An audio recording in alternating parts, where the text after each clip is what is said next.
मुख्यमंत्र्यांच्या दिल्ली दौऱ्यावरून कलगीतुरा रंगलेला आहे। देवेंद्रजींना महाराष्ट्राची सेवा करू द्या असं अमृता फडणवीसांनी म्हटलं होतं। देवेंद्रजींना दिल्लीला का पाठवतायत हा सवालही अमृता फडणवीसांनी उपस्थित केला। मुंबईतल्या बंगल्यातून दिल्लीतल्या बंगल्यामध्ये जायचं असं राऊतांनी म्हणत टोला लगावलाय। हळूहळू वहिनी साहेबांनी मानसिकता केली पाहिजे असं देखील राऊतांनी म्हटलेलं आहे। देवेंद्रजी नागपूरचे, देवेंद्रजी महाराष्ट्राचे सेवक आहेत आणि त्यांना इथे आपली सेवा करू द्या। त्यांना का पाठवताय? करू द्या सेवा। आमच्या वहिनी साहेबांच्या भावना समजून घेऊ शकतो, पण शेवटी राष्ट्र महत्वाचं आहे ना।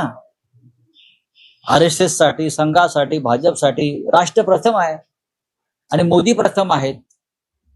जर मोदींची इच्छा आहे, जर राष्ट्राची हाक आहे, साध आहे, तर भले भले लोक यशवंतराव चव्हाणांपासून देशाच्या सेवेला गेले आहेत ना। इकडल्या बंगल्यातून दिल्लीच्या बंगल्यात जायचं आहे, पुढे काय? मोठ्या बंगल्या मिळेल, खूप मोठा बंगला मिळेल। त्याच्यामुळे हळूहळू वहिनी साहेबांनी मानसिकता तयार केली पाहिजे।